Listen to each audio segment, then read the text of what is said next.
तर मुंबईतील ही दृश्य आपण पाहतो आहोत। लालबागचा राजा, त्याचबरोबर चिंचपोकळीचा चिंतामणी। लालबागचा राजा हा नवसाला पावणारा गणपती अशी ख्याती आणि भावना ही गणेश भक्तांच्या मनामध्ये आहे। लालबागच्या राजाच्या दर्शनासाठी प्रचंड गर्दी पहाटेपासूनच गणेश भक्तांनी केली आहे।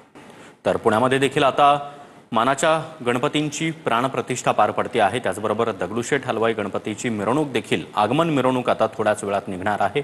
रथ देखील सज्ज झालेला आहे। तर दुसरीकडे आपण पाहतोय लालबागच्या राजाची प्राणप्रतिष्ठा पहाटेच पार पडलेली आहे आणि पहाटेपासूनच भाविकांना दर्शनासाठी हा सभामंडप खुला करण्यात आलाय।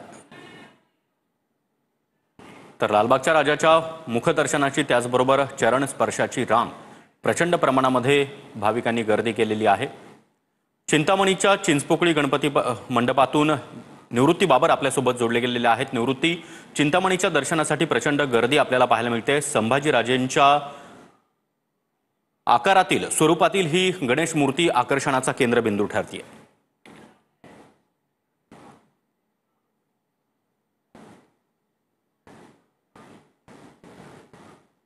झालेली आहे आणि सकाळपासूनच मोठ्या प्रमाणात गर्दी जी आहे ती गर्दी नागरिकांनी भाविकांनी केल्याचं पाहायला मिळतंय। सकाळी 6 वाजल्यापासूनच चिंचपोकळीचं जे रेल्वे स्टेशन आहे त्या रेल्वे स्टेशन पासूनच मोठ्या प्रमाणात गर्दी झालेली आहे। कारण की या वर्षी चिंचपोकळीच्या चिंतामणीचं 106वं वर्ष आहे आणि 106व्या वर्षी छत्रपती संभाजीराजे यांच्या त्यांचा जो राज्याभिषेक झाला होता, त्यांच्या राज्याभिषेकात संपूर्ण देखावा जो आहे तो देखावा चिंचपोकळीच्या चिंतामणीच्या या ठिकाणी साकारण्यात आलेला आहे। आणि छत्रपती संभाजीराजे ज्यावेळेस राज्याभिषेकाला विराजमान झाले होते त्याच विराजमानाची मूर्ती जी आहे ती मूर्ती बाप्पाची या ठिकाणी साकारण्यात आल्याचं आपल्याला पाहायला मिळतंय।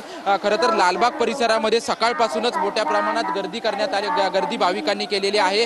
कारण की लालबाग म्हटलं की गणेश उत्सव जो आहे तो मोठ्या प्रमाणात या लालबाग परिसरामध्ये साजरा करण्यात येतो आणि भाविक जे आहेत ते मोठ्या प्रमाणात या लालबागच्या परिसरामध्ये गर्दी करतात। आणि त्यामध्ये चिंचपोकळीचा चिंतामणी हे सर्वात जुनं मंडळ जे आहे ते त्या जुनं मंडळापैकी एक हे मंडळ आहे आणि या ठिकाणी मोठ्या प्रमाणात गर्दी जी आहे ती सकाळपासूनच भाविकांनी केलेली आहे। संपूर्ण नियोजन जे आहे ते नियोजन मंडळाच्या पदाधिकाऱ्यांच्या वतीनं करण्यात आलेलं आहे। कारण की मोठ्या प्रमाणात गर्दी चिंचपोकळी स्टेशन पासूनच मोठ्या प्रमाणात गर्दी झालेली आहे, त्याच्यामुळे भाविकांची कुठेही गैरसोय होऊ नये यासाठी संपूर्ण काळजी जी आहे ती या मंडळाकडून घेण्यात आलेली आहे। आपण पाहायला गेलं तर ज्यावेळेस चिंचपोकळीच्या चिंतामणीचं आगमन होतं त्यावेळी आगमनाला आपण पाहतो की मोठ्या प्रमाणात गर्दी जी आहे ते संपूर्णपणे बरोबर आहे निवृत्ती। त्यामुळे चिंचपोकळीच्या चिंतामणीच्या दर्शनासाठी भाविकांनी प्रचंड मोठी गर्दी केल्याचं आपल्याला पाहायला मिळतंय। चोख बंदोबस्त आणि सुरक्षा व्यवस्था देखील तैनात आहे। थेट आपण लालबागच्या राजाच्या सभामंडपामध्ये जाणार आहोत। विनायक डावरुंग आपल्यासोबत जोडले गेलेले आहेत। विनायक, पहाटेपासूनच भाविकांची प्रचंड गर्दी आपल्याला पाहायला मिळते आणि लालबागच्या राजाचं हे विलोभनीय दृश्य आपल्या डोळ्यात साठवण्यासाठी, मनामध्ये साठवण्यासाठी भाविकांची प्रचंड गर्दी।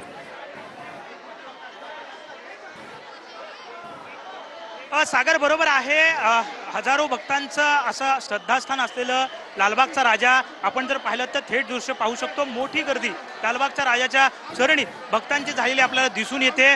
सकाळपासून पहाटे 5 वाजल्यापासून या सगळ्या दोन्ही रांगा ज्या आहेत त्या सुरू केलेल्या आपल्याला पाहायला मिळालेल्या होत्या आणि सध्या आपण जर पाहिलं तर ही लालबागच्या राजाची सुबक अशी सुंदर अशी मूर्ती बघण्यासाठी, पाहण्यासाठी, दर्शनासाठी मोठ्या संख्येनं भाविकांनी गर्दी केलेली आपल्याला पाहायला मिळते। अलोट अशी गर्दी लालबागच्या राजाच्या दरबारात सकाळीच आपल्याला झालेली दिसून येते। मोठी अशी गर्दी, मुखदर्शन असेल त्याचप्रमाणे चरण स्पर्श असेल, या दोन्ही रांगा ज्या आहेत त्या आता पूर्णपणे भरलेल्या आपल्याला पाहायला मिळत आहेत आणि प्रत्येक भक्ताला लालबागचा राजा पाहायचा आहे, दर्शन घ्यायचं आहे आणि श्रद्धेने ही या ठिकाणी दर्शन घेऊन घरी जायचं आहे। त्यामुळे मोठी गर्दी या ठिकाणी सगळ्याच भक्तांनी केलेली आपल्याला पाहायला मिळते।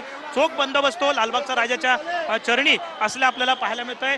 सुवर्ण महल जो आहे तो यंदा लालबागच्या राजाच्या ठिकाणी साकार जो आहे तो करण्यात आलेला आपल्याला पाहायला मिळतोय आणि साहजिकच या सुवर्ण महालामध्ये लालबागचा राजा जो आहे तो बसलेला दिसून येतोय। नक्कीच विनायक, तुम्ही आपल्यासोबत राहाच तर TV9 मराठी